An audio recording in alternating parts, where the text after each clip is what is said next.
Manuj home কিচেনলৈ সকলোকে স্বাগতম জনাইছোঁ। আহকচোন আজি এটা হেল্ডি চিকেন ৰেচিপি বনাওঁ। আৰু এতিয়া মই কেৰাহীত অলপ মিঠাতেল দি দিছোঁ।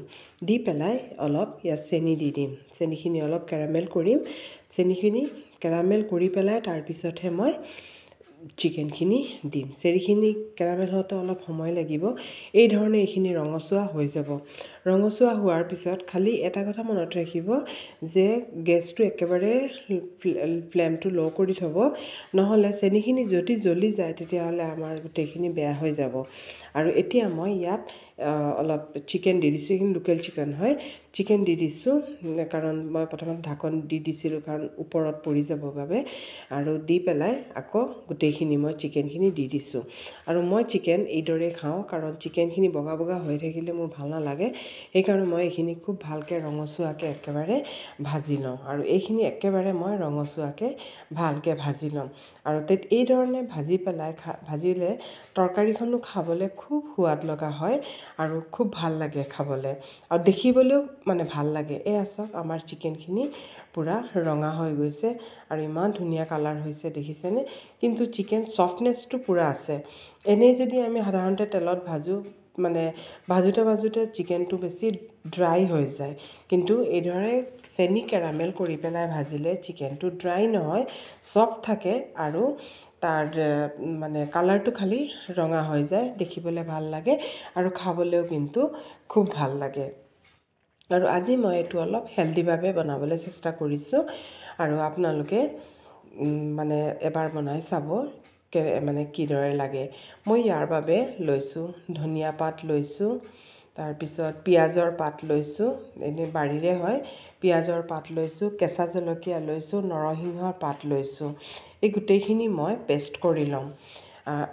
আৰু যদি কিবা আপোনালোকে দিব বিচাৰে দিব পাৰে। আৰু গোটেই গৰম মছলাখিনি মই লৈ লৈছোঁ আৰু তেজপাত লৈছোঁ আৰু জালুক কেইটামান খুন্দি পেলাই লৈ লৈছোঁ। আৰু গৰম মছলাখিনি মই এইখিনি তেলত দি দিছোঁ। দি পেলাই অলপ মই এইখিনি লৰাই ল'ম। আৰু তাৰপিছত মই ইয়াত যিখিনি পেষ্ট কৰি থৈছিলোঁ এই পেষ্টখিনি মই ইয়াত দি দিম। ধনিয়া পাত, পিঁয়াজৰ পাত এইখিনি গোটেইখিনি পেষ্টখিনি মই ইয়াত দি দিম। মই একেবাৰে সহজভাৱে বনাইছোঁ। আৰু ইয়াত মই আদা নহৰুৰ পিচি থোৱা পেষ্টখিনিও দি দিম।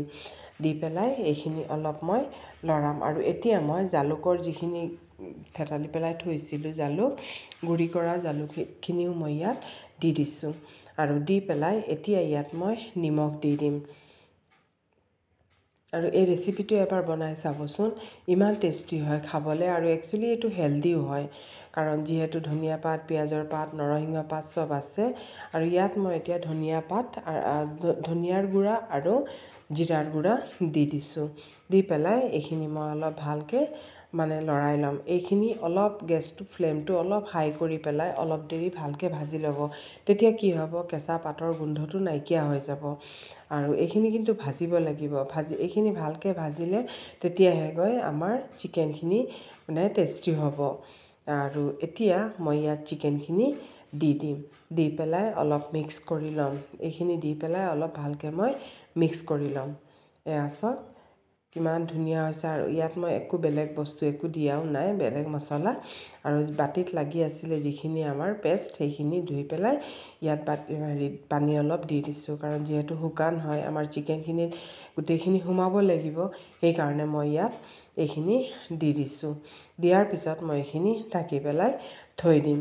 আৰু এয়া চাওক এইখিনি উতলি পেলাই পূৰা শুকাব ধৰিছে। কিন্তু আৰু অলপ মই শুকাম। আৰু এতিয়া চাওক এইখিনি লাহে লাহে এইখিনি পূৰা এয়া চাওক আমাৰ চিকেন ৰেডি হৈ গ'ল। কিমান ধুনীয়া হৈছে দেখিছেনে? কিমান লোভনীয় হৈছে। আপোনালোকে এবাৰ বনাই চাবচোন, ইমান সোৱাদ লগা হৈছে।